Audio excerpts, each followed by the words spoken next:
الحمد لله الذي بيده الملك وهو على كل شيء قدير. الحمد لله الذي كتب الآثار ونسخ الآجال والقلوب عنده مفضية والسر عنده علانية. الحلال ما أحل والحرام ما حرم والدين ما شرع والأمر ما قضى. الخلق خلق والعبد عبد وهو الله الرؤوف الرحيم. أشهد أن لا إله إلا الله وحده لا شريك له وأشهد أن سيدنا وسندنا ومولانا محمد. أما بعد، قال الله تبارك وتعالى في القرآن المجيد: فأعوذ بالله من الشيطان الرجيم. بسم الله الرحمن الرحيم. سبحان الذي أسرى بعبده ليلا من المسجد الحرام إلى المسجد الأقصى الذي باركنا حوله لنريه من آياتنا إنه هو السميع البصير. وقال تبارك وتعالى: والنجم إذا هوى ما ضل صاحبكم وما غوى وما ينطق عن الهوى إن هو إلا وحي يوحى. وقال النبي صلى الله عليه وسلم: یا ابا سفیان جئتکم بکرامت الدنیا والآخرہ. او کما قال علیہ الصلاۃ والسلام: سبحانک لا علم لنا الا ما علمتنا انک انت العلیم الحکیم. رب اشرح لی صدری ویسر لی امری واحلل عقدۃ من لسانی یفقہوا قولی.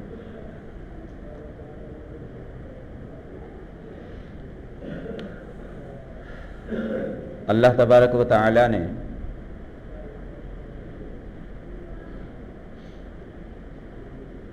اس مہینے کے اندر میں، یعنی کہ رجب کے مہینے میں، میرے اور آپ کے آقا حضرت محمد مصطفیٰ صلی اللہ علیہ وسلم کو معراج کا سفر کروایا.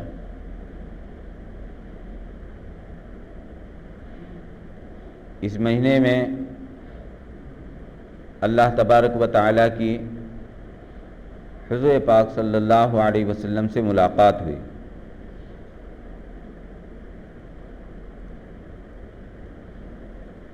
آسمانوں کے اوپر براہ راست اللہ تبارک و تعالیٰ نے بلایا، اپنے نبی کو اپنا دیدار کرایا، ملاقات ہوئی. پھر اللہ نے حضور پاک صلی اللہ علیہ وسلم کی امت کے لیے تحفے کے طور پر نماز دی، سورہ بقرہ کی آخر آیات دی. اللہ اور اس کے رسول صلی اللہ علیہ وسلم کی براہ راست بات چیت ہوئی، گفتگو ہوئی، جو ہم ہر نماز میں التحیات پڑھتے ہیں. یا اللہ اور حضرت محمد مصطفیٰ صلی اللہ علیہ وسلم کی بات چیت ہے، گفتگو ہے.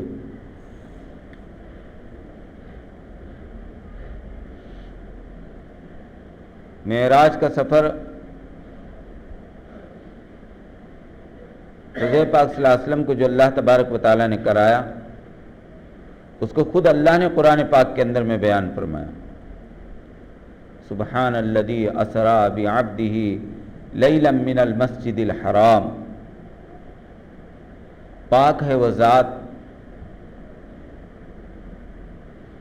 جو لے گیا راتوں رات اپنے بندے کو. اسرا بعبدہ، اسرا کے معنی سیر کے ہیں. اللہ نے سفر کا لفظ یہاں استعمال نہیں کیا کہ اللہ نے سفر کروایا. سفر میں جب آدمی جاتا ہے تو اپنی منزل کو ٹارگیٹ بنا کر کے کہ مجھے فلاں جگہ پہنچنا ہے تو راستے میں رکتا نہیں. لیکن اللہ تبارک و تعالیٰ نے حضور پاک صلی اللہ علیہ وسلم کو سیر کرائی.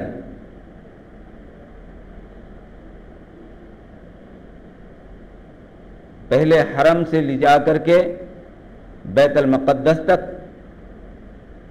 یہ پہلا سفر ہے حضور پاک صلی اللہ علیہ وسلم کا، اور دوسرا مرحلہ بیت المقدس سے لے کر کے آسمانی دنیا تک کا ہے۔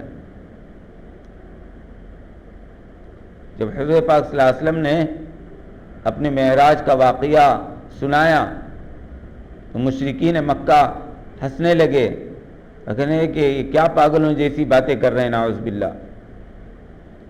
ابو جہل لوگوں کو کہتا پھر رہا ہے کہ دیکھو کیا کہہ رہے ہیں، کہ مسجد اقصیٰ جا کر کے آئے ہیں، بیت المقدس جا کر کے آئے ہیں۔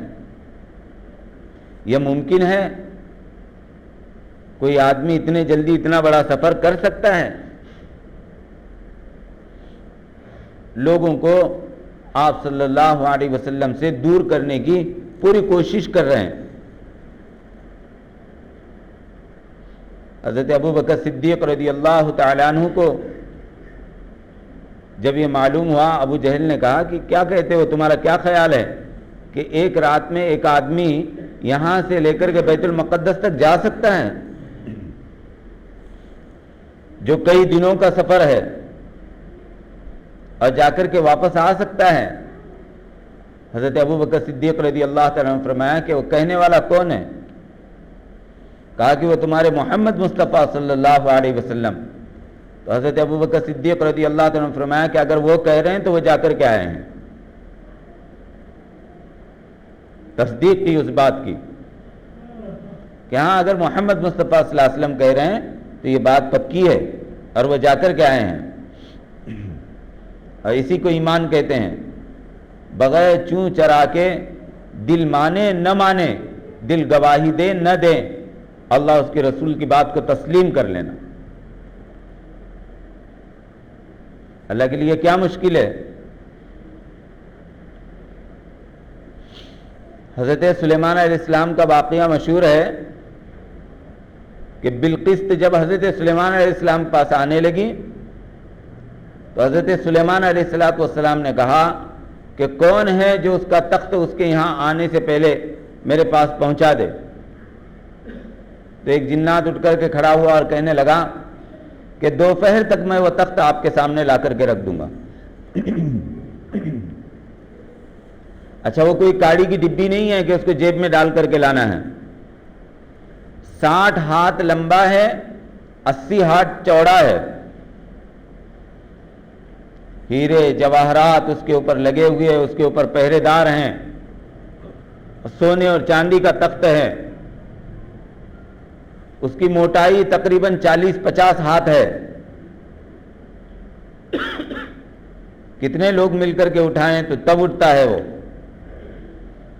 اور سلیمان علیہ السلام کہہ رہے ہیں کہ کون ہے جو اس تخت کو میرے پاس لا کر کے پہنچا دے؟ تو ایک جنات اٹھ کر کے کھڑا ہوا اور کہنے لگا کہ میں دوپہر سے پہلے وہ تخت آپ کے پاس لا کر کے رکھ دوں گا۔ سلیمان علیہ السلام نے کہا کہ اس سے پہلے چاہیے۔ تو اور ایک جنات اٹھ کر کے کھڑا ہوا کہ قال عفریت من الجن انا آتیک بہ قبل ان تقوم من مقامک، کہ اے سلیمان علیہ السلام آپ اٹھ کر کے اپنی جگہ سے وہاں جاؤ، اس سے پہلے لا کر کے میں آپ کے سامنے رکھ دوں گا، کہ آپ پلک جھپکیں اس سے پہلے لا کر کے آپ کے سامنے رکھ دوں گا۔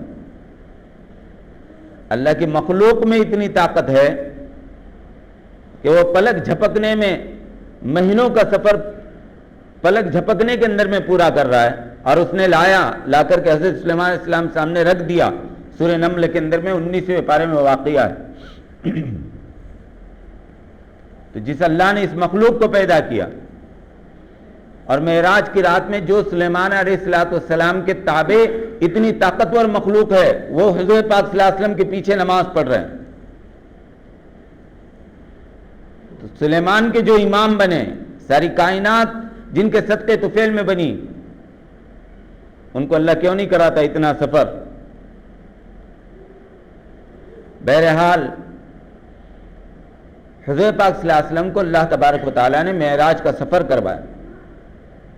جبرائیل علیہ السلام آئے، طائف کے سفر کے بعد یہ واقعہ پیش آیا ہے کہ آپ بہت غم زدہ تھے طائف میں جو حضور پاک صلی اللہ علیہ وسلم کے ساتھ واقعہ ہوا، طائف میں آپ صلی اللہ علیہ وسلم کے اوپر جو حال آیا ہے وہ ایسا تھا کہ آپ کے بدن سے خون نکلنے لگا۔ آسمان کے فرشتے جب سے اللہ نے ان کو بنایا ہے صرف 2 مرتبہ روئے ہیں۔ ایک طائف کے سفر میں جب اللہ کے رسول صلی اللہ علیہ وسلم پر پتھر برس رہے تھے، اور دوسرے حضرت اسماعیل علیہ السلام کا جب سر کے بال حضرت اسماعیل علیہ السلام کے حضرت ابراہیم نے اپنے ہاتھ سے پکڑے اور آسمان کی طرف ایسے منڈی اٹھائی اور گلے کے اوپر چھری رکھی اور کہا کہ اے اللہ اگر آپ مجھ سے ناراض ہو گئے تھے تو اے اللہ آپ مجھ سے راضی ہو جائیے، یہ میری محبوب اولاد آپ کے نام کے اوپر قربان ہے، تو آسمان میں فرشتوں کے رونے کا کوہرام مچ گیا۔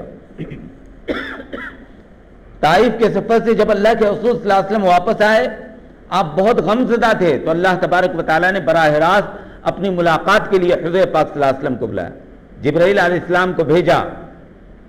آپ صلی اللہ علیہ وسلم رات کا وقت ہے، آپ آرام کر رہے ہیں، جبرائیل علیہ السلام واپس گئے، کہنے کہ اللہ حضور پاک صلی اللہ علیہ وسلم سو رہے ہیں، کیسے جگاؤں؟ ایک روایت کے اندر میں ہے کہ جبرائیل نے اللہ کے رسول صلی اللہ علیہ وسلم کے تلوؤں کو بوسہ دیا۔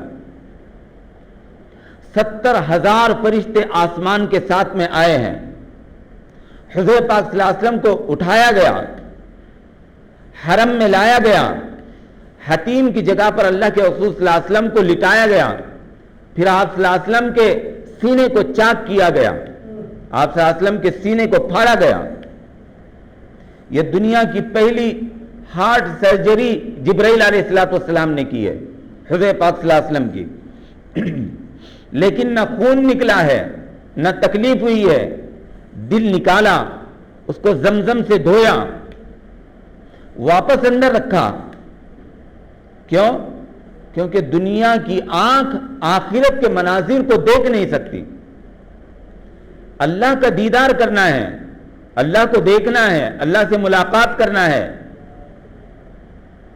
آپ صلی اللہ علیہ وسلم کا سینہ مبارک 3 مرتبہ چاک کیا گیا آپ کی زندگی کے اندر میں۔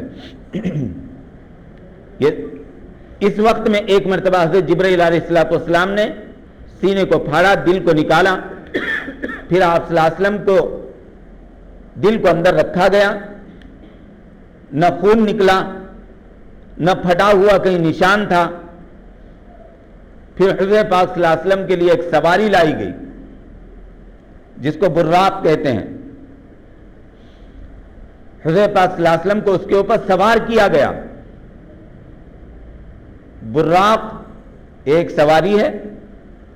اب یہاں ایک نقطہ یہ ہے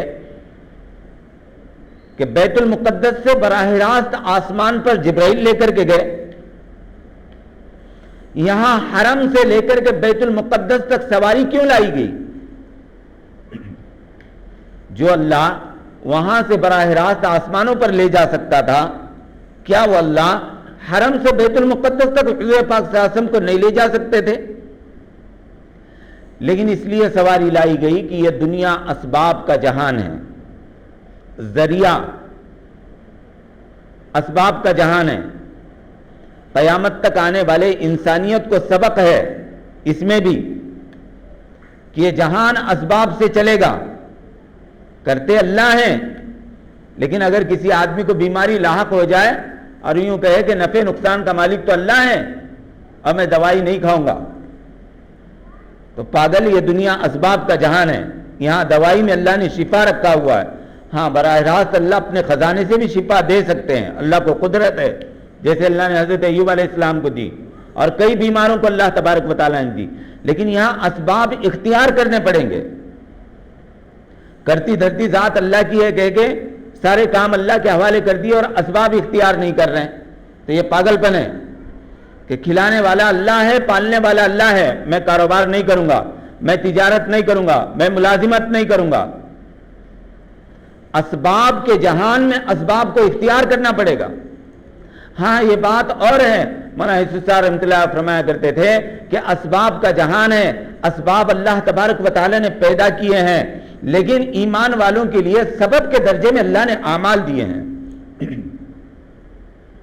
دنیا کے اللہ کے نافرمان اسباب کے درجے میں اسباب اختیار کریں گے، لیکن مسلمان کا پہلا قدم جب بھی اس کے سامنے کوئی کام آئے گا، کوئی مسئلہ آئے گا، تو سبب کے درجے میں پہلے وہ عمل کو اختیار کرے گا. اسی لیے مولانا فرمایا کرتے تھے کہ جس کا قدم کسی امر میں، کسی کام میں، کسی حال میں عمل کو چھوڑ کر کے سبب کی طرف بڑھے گا، اللہ اسے اسباب کا ہی غلام بنا کر کے چھوڑ دیں گے. اور جس کا قدم اسباب کو چھوڑ کر کے اعمال کی طرف بڑھے گا، اللہ اسے اسباب کا بادشاہ بنا کر کے چھوڑ دیں گے. بہرحال سبب کے درجے میں اعمال بھی ہیں اور سبب کے درجے میں اللہ نے دنیا کی چیزیں بھی بنائی ہوئی ہیں. لیکن مسلمان جیسے بیمار ہو گیا تو پہلے نماز پڑھ کے اللہ سے دعا کرے گا کہ اللہ بیماری آپ کے خزانے سے آتی ہے اور آپ ہی شفا دیتے ہیں، اللہ آپ اپنے خزانے سے مجھے شفا دے دیجئے. اب پہلے عمل کی طرف قدم بڑھا، پھر جا کر کے اب اسباب کے درجے میں ایک ہاتھ گولی اٹھا کر کے کھا لی، پھر ڈاکٹر کے پاس چلا گیا. تو بہرحال حضور پاک صلی اللہ علیہ وسلم کے لیے براق لایا گیا. براق کے اوپر جب اللہ کے رسول صلی اللہ علیہ وسلم سوار ہونے لگے تو براق نے کہا کہ میں اللہ سے کچھ مانگنا چاہتا ہوں، میں اللہ سے کچھ مانگنا چاہتا ہوں. جبرائیل نے کہا کہ یا رسول اللہ یہ سواری آپ کی اللہ سے کچھ دعا کرنا چاہتی ہے. حضور پاک صلی اللہ علیہ وسلم نے فرمایا کہ ٹھیک ہے، آپ رک گئے. وہاں اس نے دعا مانگی کہ اللہ جیسے آج کے اس رات کے سفر میں آپ نے حضور پاک صلی اللہ علیہ وسلم کی سواری مجھے بنایا ہے، کل قیامت کے دن پل صراط پر سے گزرتے ہوئے بھی مجھے ہی سواری کے طور پر استعمال کرنا، کہ ہر ایک کو پل صراط کے راستے سے گزرنا ہے. اللہ کے نبی بھی گزریں گے. تو اللہ نے اس کی اس دعا کو قبول کر لیا. حضور پاک صلی اللہ علیہ وسلم نے فرمایا کہ اب اس نے مانگی ہے تو میں بھی مانگ لیتا ہوں. پھر اللہ کے رسول صلی اللہ علیہ وسلم نے دعا مانگی کہ اللہ میں تو پل صراط کے اوپر سے براق کے اوپر گزر جاؤں گا، میری امت کیسے گزرے گی؟ پھر اللہ تبارک و تعالیٰ نے حضور پاک صلی اللہ علیہ وسلم کی اس دعا کے اوپر یہ قربانی کے جانور اس امت کو عطا فرمائے ہیں. جو جانور قربانی کے نام کے اوپر ذبح ہوتے ہیں، کل قیامت کی اللہ تبارک و تعالیٰ پل صراط کے اوپر ان کو سواری بنا کر کے کھڑا کر دے گا. حضرت پاک صلی اللہ علیہ وسلم کا جب سفر شروع ہوا تو سب سے پہلے ایک مقام آیا، وہاں اللہ کے رسول صلی اللہ علیہ وسلم کو رکایا گیا. کھجور کے درخت ہیں اور باغات ہیں. حضرت پاک صلی اللہ علیہ وسلم نے فرمایا کہ یہ کون سی جگہ ہے؟ جبرائیل علیہ السلام نے فرمایا یا رسول اللہ یہ آپ کے ہجرت کی جگہ ہے، کچھ دنوں کے بعد آپ ہجرت کر کے یہاں آئیں گے، یہ مدینہ منورہ ہے. وہاں سے اللہ کے رسول صلی اللہ علیہ وسلم کا سفر شروع ہوا. اللہ تبارک و تعالیٰ نے ایک ایک نظارہ اس رات کے اندر میں اللہ کے رسول صلی اللہ علیہ وسلم کو کروایا. جب آپ فلسطین کے اوپر سے جب گزرنے لگے فرعون کے علاقے سے تو دیکھا، مصر کے اوپر سے جب گزرنے لگے تو دیکھا زمین سے خوشبو آ رہی ہے، اور اس وہ خوشبو ایسی ہے گویا جنت کی خوشبو ہے. جبرائیل علیہ السلام سے حضور پاک صلی اللہ علیہ وسلم نے پوچھا کہ جبرائیل یہ خوشبو کیسی ہے؟ حضرت جبرائیل علیہ السلام نے فرمایا یا رسول اللہ فرعون کی ایک باندی تھی جو فرعون کی بیٹی کی خدمت کیا کرتی تھی. ایک مرتبہ فرعون کی بیٹی کی کنگھی کر رہی ہے، اچانک ہاتھ سے کنگھی چھوٹ گئی اور نیچے گر گئی. تو اس باندی نے اس کو بسم اللہ کہہ کے اٹھایا. تو فرعون کی بیٹی نے کہا کہ یہ کیا ہے؟ کہا کہ اپنے اللہ کا نام لے کر کے اٹھایا، اپنے رب کا نام لے کر کے اٹھایا. تو فرعون کہنے لگا کہ اچھا اپنے رب کا نام لے کر کے اٹھایا. باندی نے کہا کہ سنو یہاں کا رب اور یہاں کا خدا تو میرا باپ ہے. اس کی باندی کہنے لگی تیرے باپ کا بھی ایک خدا ہے اور ساری کائنات کا ایک خدا ہے، وہ اللہ ہے. بیٹی بھاگ کر کے باپ کے پاس گئی اور جا کر کے کہنے لگی کہ سب کو تو کہتے ہو کہ انا ربکم الاعلی، میں رب ہوں تمہارا، میری عبادت کرو، مجھے خدا مانو، اور تمہارے گھر کی نوکرانی تم کو خدا نہیں مانتی ہے. فرعون کو غصہ آیا، اس نے دربار بلایا، اس عورت کو، اس باندی کو بلایا. اس کی 2 بچیاں تھیں، ایک 5-6 سال کی تھی، ایک دودھ پیتی بچی تھی. فرعون نے کہا کہ کسے خدا مانتی ہے؟ کہا کہ میں اپنے اللہ کو اللہ مانتی ہوں. کہا مجھے خدا نہیں مانتی؟ کہا میں تجھے خدا نہیں مانتی، تیرا بھی بنانے والا کوئی ہے اور ساری کائنات کا بنانے والا کوئی ہے اور وہ اللہ ہے. فرعون کو اس کے اوپر غصہ آیا تو اس نے کہا کہ ایک کڑائی لاؤ، اس میں تیل ابالا گیا اور اس باندی کو سامنے کھڑا کیا گیا اور اس سے کہا گیا کہ ابھی بھی تیرے پاس وقت ہے، اگر تو نے مجھے خدا مانا تو میں تجھے چھوڑ دوں گا، ورنہ تیرے ان بچوں کو پہلے تیرے نظر کے سامنے اس کھولتے ہوئے تیل میں ڈالا جائے گا۔ فرعون کی باندی نے کہا تجھے جو کرنا ہے کر۔ ایمان جب دل کے اندر میں اترتا ہے، ایمان کے اوپر جب محنت ہوتی ہے اور جب دل میں آتا ہے تو آدمی دنیا کے حالات سے گھبرا کر کے ڈگمگاتا نہیں، وہ کہتا ہے کہ نہیں اللہ ہے، جو کرے گا اللہ کرے گا۔ جیسے اس باندی کے دل میں ایمان اتر چکا ہے، رب آ چکا ہے، اس نے پہلے اس کی بڑی لڑکی کو کہا کہ حکم دیا کہ اس کی بڑی لڑکی کو اس کھولتے ہوئے تیل کے اندر میں ڈال دو۔ اس کھولتے ہوئے تیل کے اندر میں اس کی بڑی لڑکی کو ڈالا گیا۔ ماں آنکھوں سے یہ منظر دیکھ رہی ہے، تھوڑی دیر میں وہ بچی کا گوشت اس کی ہڈیوں سے الگ ہو کر کے جل کر کے خاک ہو گیا اور اس کی ہڈیاں تیل کے اوپر تیرنے لگی۔ جب اس بچی کی روح نکل رہی تھی تو اللہ تبارک و تعالیٰ نے اس ماں کے اور اس بچی کے درمیان کے سارے پردے ہٹا دیے، آخرت کا منظر اس ماں کے سامنے کھول دیا۔ اس بچی کی روح جب اس کے بدن سے نکل رہی تھی تو کہہ رہی تھی اماں صبر کر لو، اب تھوڑی دیر میں اللہ تبارک و تعالیٰ کے پاس جنت میں ملاقات ہونے والی ہے۔ اس نے کہا ابھی یہ دودھ پیتی جو بچی ہے اس کو بچانا چاہتی ہے، اپنے آپ کو بچانا چاہتی ہے۔ اس نے کہا تجھے جو کرنا ہے کر، میں اپنے رب کو ہی اللہ مانتی ہوں۔ اس نے پھر اس دودھ پیتی بچی کو اٹھا کر کے اس کھولتے ہوئے تیل کے اندر میں ڈالا۔ تھوڑی دیر میں اس کا گوشت اس کی ہڈیوں سے الگ ہوا، گوشت جل کر کے خاک اور ہڈیاں تیل کے اوپر تیرنے لگی۔ پھر کہا کہ او ظالم عورت، بچوں کو تو گوا چکی ہے، کیا اپنی جان بچائے گی؟ کہنے کہ نہیں۔ اچھا تیری کوئی آخری خواہش ہے؟ تو اس عورت نے کہا میری بچیوں کی اور میری ہڈیوں کو ایک جگہ دفن کرنا۔ اس نے کہا چلو ٹھیک ہے کوئی بات نہیں۔ اس عورت کو اٹھا کر کے اس کھولتے ہوئے تیل کے اندر میں ڈالا، تینوں جل کر کے خاک ہو گئے، ان کی ہڈیاں بچ گئی۔ ان ہڈیوں کو اس جگہ دفن کیا گیا ہے جہاں سے ہم گزر رہے ہیں، وہ ہڈیوں کے اندر سے اللہ تبارک و تعالیٰ نے جنت کی خوشبو نکالی ہے جس کو اللہ کے رسول صلی اللہ علیہ وسلم سونگ رہے ہیں، اور قیامت تک اس جگہ سے خوشبو آتی رہے گی۔ حضرت پاک صلی اللہ علیہ وسلم کا سفر آگے ہوا، یہ واقعہ حضرت جبرائیل نے حضرت پاک صلی اللہ علیہ وسلم کو بتلایا۔ سیر کرائی جا رہی ہے، سبحان الذی اسری بعبدہ لیلا من المسجد الحرام۔ اللہ تبارک و تعالی حضرت پاک صلی اللہ علیہ وسلم کو شب معراج کے اندر میں سیر کرا رہا ہے، اور جب آدمی سیر پر نکلتا ہے تو ساری چیزیں دیکھتے ہوئے جاتا ہے۔ آپ صلی اللہ علیہ وسلم بیت المقدس پہنچے، وہاں پہلے سے سارے انبیاء علیہ السلام ہیں، سارے انبیاء علیہ السلام استقبال کے لیے ہیں۔ آسمانوں کے اوپر تو جب اللہ کے رسول صلی اللہ علیہ وسلم کا سفر ہوا، ہر آسمان پر انبیاء علیہ السلام نے حضرت پاک صلی اللہ علیہ وسلم کا استقبال کیا۔ بیت المقدس پہنچے، جبرائیل نے بتایا یہ وہ جگہ ہے، اس کا پورا تعارف کرایا، یہ برکتوں والی جگہ ہے، تمام انبیاء علیہ السلام کا قبلہ رہا ہے۔ حضرت پاک صلی اللہ علیہ وسلم نے وہاں نماز ادا کی، جبرائیل علیہ السلام نے اذان دی۔ جبرائیل علیہ السلام نے جب اذان دی تو اذان کے بعد جب نماز کا مسئلہ آیا، سارے انبیاء علیہ السلام دل ہی دل میں سوچ رہے ہیں، دل ہی دل میں سوچ رہے ہیں۔ آدم علیہ السلام موجود تھے، وہ سوچ رہے ہیں کہ چلو اب سارے نبیوں کی امامت کا موقع ملے گا، ہیں سارے نبی لیکن میں سب کا باپ ہوں، مجھے سب سے پہلے اللہ تبارک و تعالیٰ نے پیدا کیا ہے، اب مجھے امامت کا موقع ملے گا۔ نوح علیہ السلام سوچ رہے ہیں کہ شاید آج یہ سارے نبیوں کی امامت کا موقع مجھے ملے گا۔ کیوں؟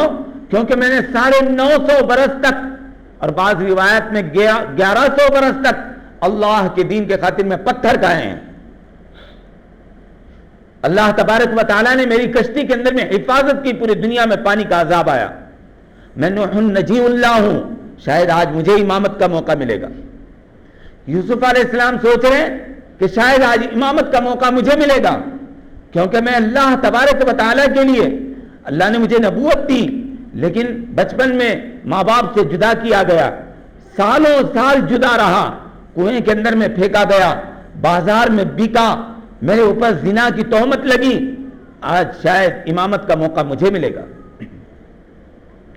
میری اولاد میں تو ابراہیم بھی ہیں.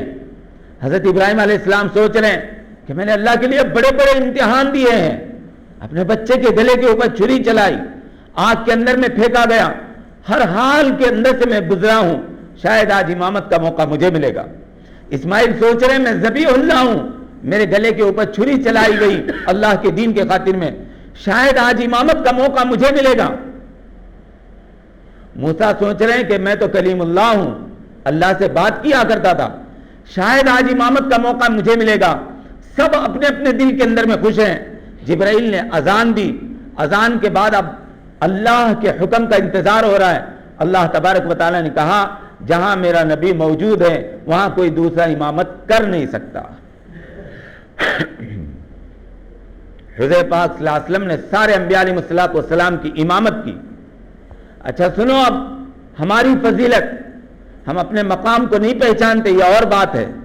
ہم اپنے مقام کو نہیں پہچانتے, یہ اور بات ہے. اللہ نے ہمیں بہت اونچا مقام عطا فرمایا ہے, بہت اونچا مقام عطا فرمایا ہے. حضور پاک صلی اللہ علیہ وسلم نے جب امامت کی تو سارے انبیاء علیہ السلام اللہ کی حمد و ثنا بیان کرنے لگے. آدم علیہ السلام نے اللہ کی حمد و ثنا بیان کی کہ اللہ آپ کا شکر ہے, آپ کی تعریف ہے کہ آپ نے مجھے ساری انسانیت کا باپ بنایا. اللہ آپ نے اپنے حکم سے مجھے پیدا کیا, اللہ آپ نے خود اپنے حکم سے میرے اندر میں روح ڈالی. اللہ آپ نے مجھے بنایا تو ساری انسانیت کا باپ بنایا. اس کائنات میں, اس دنیا میں آنے والا سب سے پہلا انسان میں ہوں, میں آپ کا شکر ادا کرتا ہوں.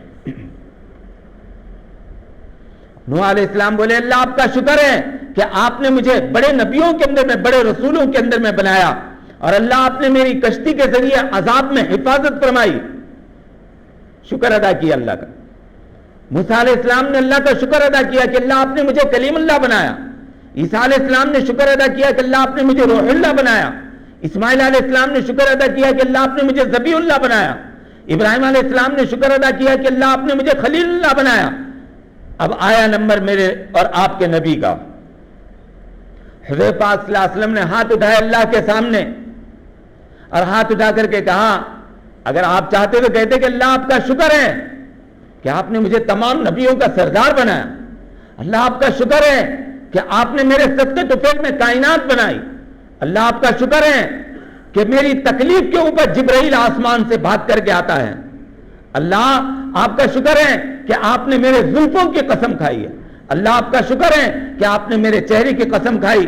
لیکن حضور پاک صلی اللہ علیہ وسلم نے فرمایا اے اللہ آپ کا شکر ہے. حضرت شداد بن عوف رضی اللہ تعالیٰ عنہ اس حدیث کے راوی ہیں, وہ فرماتے ہیں کہ حضور پاک صلی اللہ علیہ وسلم نے ہاتھ اٹھایا اور کہا اے اللہ آپ کا شکر ہے کہ آپ نے مجھے امر بالمعروف اور نہی عن المنکر کا کام کرنے والی امت عطا کی ہے, دعوت کی محنت کرنے والی امت عطا کی ہے. کیسے شکر ادا کر رہے ہیں؟ اللہ آپ کا شکر ہے آپ نے مجھے امر بالمعروف اور نہی عن المنکر کا کام کرنے والی, دین کی محنت کرنے والی امت عطا کی ہے. دین کا کام پہلی امتوں کو نہیں ملا. پہلی امتوں کا کام تھا اللہ کے حکموں کے اوپر زندگی گزارنا. پہلی امتوں کا کام تھا اپنے نبیوں کی بات کو ماننا اور اس کے اوپر زندگی گزارنا.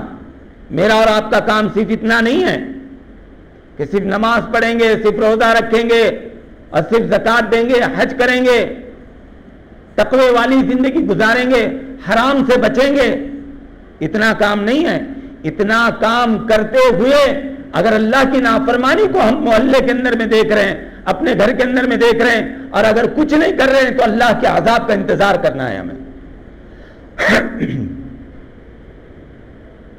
جبرائیل علیہ السلام کو اللہ کی طرف سے حکم ہوا جاؤ فلاں بستی کو جا کر کے پلٹ دو.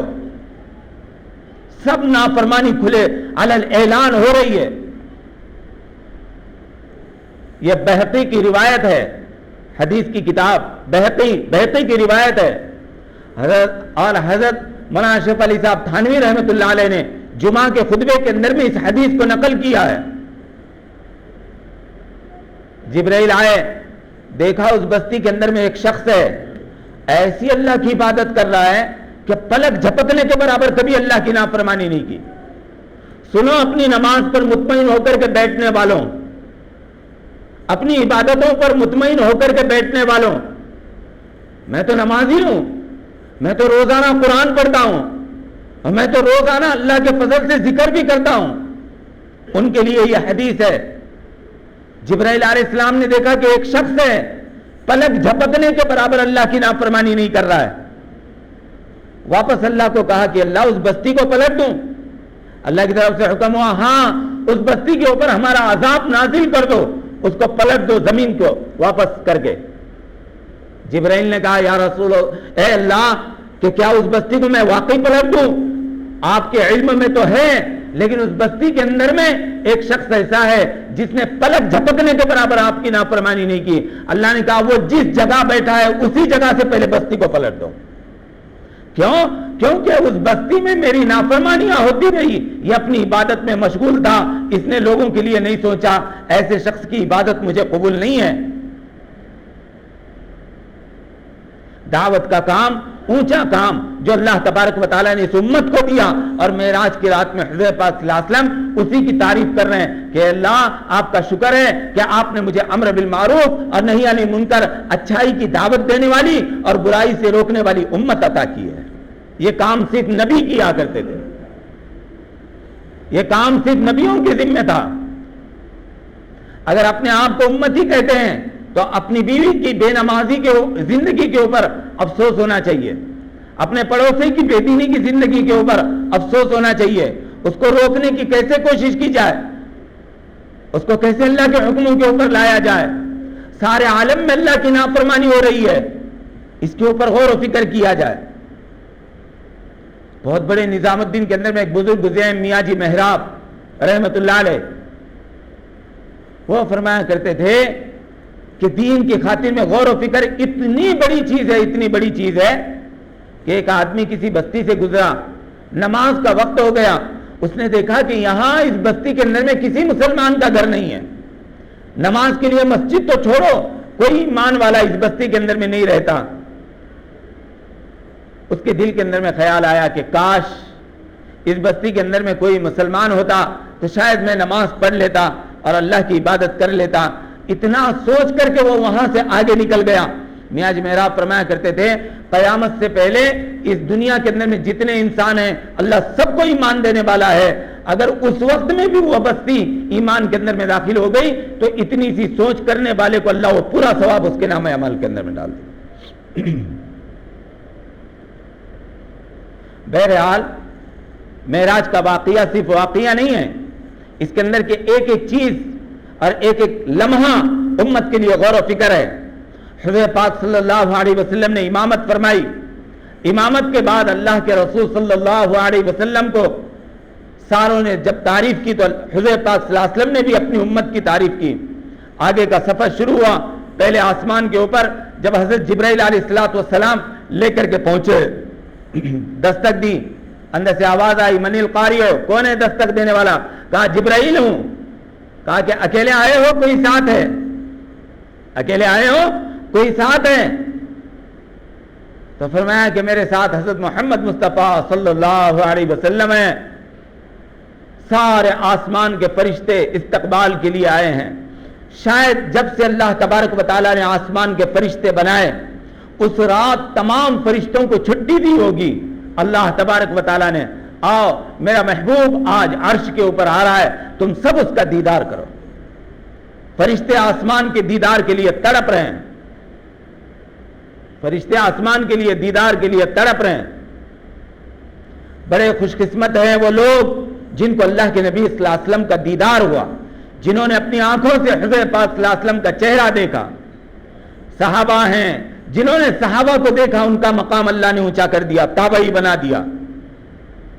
جس نے اللہ کے رسول صلی اللہ علیہ وسلم کو ایمان کی حالت میں دیکھا، اللہ کے رسول صلی اللہ علیہ وسلم کی زیارت جس کو ہوئی ہے وہ صحابی ہیں، ان کو صحابہ کہتے ہیں. آسمان کے سارے فرشتوں کو اللہ تبارک و تعالیٰ نے اس دن شاید یہ گمان ہے کہا ہوگا کہ آؤ اللہ کے رسول صلی اللہ علیہ وسلم کی زیارت کرو، ان کا دیدار کرو. وہ کیسا چہرہ ہوگا جس چہرے کی اللہ خود قسم کھا رہا ہے. دروازہ کھلا، اللہ کے رسول صلی اللہ علیہ وسلم پہلے آسمان پر داخل ہوئے تو حضرت آدم علیہ السلام نے حضور پاک صلی اللہ علیہ وسلم کا پہلے آسمان پر استقبال کیا اور استقبال کر کے حضور پاک صلی اللہ علیہ وسلم سے ملاقات کی.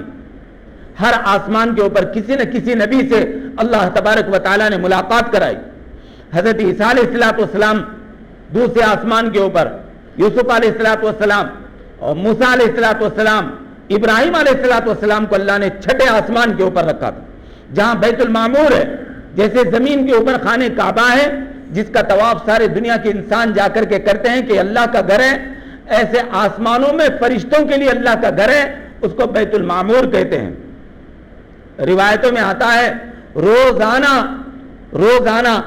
70,000 فرشتہ اس خانے کا بیت المعمور کا طواف کرتا ہے. اور اللہ کے رسول صلی اللہ علیہ وسلم نے فرمایا کہ جب سے وہ بنا ہے تب سے آج تک ہو رہا ہے اور قیامت تک ہوتا رہے گا، لیکن ایک فرشتے کا ایک مرتبہ نمبر آیا تو دوبارہ نمبر نہیں لگ سکتا. تو کتنے فرشتے اللہ کی عبادت میں ہیں، ہمارے سجدوں سے کچھ نہیں ہوتا. حضرت پاک صلی اللہ علیہ وسلم جب چھٹے آسمان پر پہنچے تو دیکھا بیت المعمور ہے، اور وہاں ایک بڑے میاں، ایک بڑے بزرگ بیت المعمور سے ٹیک لگا کر کے بچوں کو درس دے رہے ہیں، پڑھا رہے ہیں بچوں کو. حضرت پاک صلی اللہ علیہ وسلم نے جبرائیل علیہ السلام سے پوچھا، ہر آسمان کے اوپر کوئی نہ کوئی استقبال کے لیے آیا، چھٹے آسمان پر میرے استقبال کے لیے کوئی نہیں آیا. جبرائیل نے فرمایا یہاں آپ کے استقبال کے لیے کوئی نہیں آئے گا، یہاں آپ کے باپ بیٹھے ہیں حضرت ابراہیم علیہ السلام. بتانا یہ مقصود ہے کہ حضرت پاک صلی اللہ علیہ وسلم کا مقام اتنا اونچا کہ اللہ خود ملاقات کے لیے آسمان کے اوپر بلا رہا ہے. بیٹا کتنے بھی اونچے مقام تک چلا جائے باپ کے برابر نہیں ہو سکتا، اس لیے فرمایا کہ یہاں آپ کو ملاقات کو کوئی نہیں آیا، آپ کو ملاقات کو ان کے لیے جانا پڑے گا. حضرت پاک صلی اللہ علیہ وسلم نے جا کر کے حضرت ابراہیم علیہ السلام سے ملاقات کی. ان کے سامنے جو بچے تھے فرمایا یہ کون ہیں؟ یہ آپ کے امت کے وہ بچے ہیں جو قرآن یاد کرتے کرتے مر گئے، یا آپ کے امت کے وہ افراد ہیں جو قرآن پڑھتے پڑھتے مر گئے، کہ کسی نے 5 پارے حفظ کر لیا موت آ گئی، کسی نے 1 پارہ حفظ کر لیا موت آ گئی، کسی کے 20 پارے ہو گئے موت آ گئی. فرمایا کہ ان کا باقی کا مکمل قرآن قیامت تک کرانے کا ذمہ حضرت ابراہیم علیہ السلام پر. جو بچے مدرسے میں مر گئے یا مسجد میں جو شخص قرآن یاد کرتے کرتے مر گیا، وہ کل قیامت کے دن پورا حافظ بن کر کے کھڑا ہوگا. حضرت ابراہیم علیہ السلام سے حضرت پاک صلی اللہ علیہ وسلم نے وہاں ملاقات کی. حضرت ابراہیم علیہ السلام نے جو استقبال کیا تو کیسے استقبال کیا؟ مرحبا ابن صالح، اے میرے نیک بیٹے تیرا استقبال ہے. اور ہر آسمان کے اوپر جو بھی نبی ملے انہوں نے کہا کہ اے ہمارے نیک بھائی آپ کا استقبال ہے. بہرحال یہاں تک حضرت پاک صلی اللہ علیہ وسلم پہنچے. اب آگے میرا وقت بھی ہو گیا ہے، آگے اللہ تبارک و تعالیٰ سے ملاقات ہے، پھر گفتگو ہے، اور پھر اللہ تبارک و تعالیٰ نے حضرت پاک صلی اللہ علیہ وسلم کو تحفہ دیا نماز کا. انشاءاللہ اس کو آئندہ جمعہ میں کریں گے. اللہ ہم سب کو عمل کی توفیق نصیب فرمائے. وآخر دعوانا الحمدللہ رب العالمین. سنت پر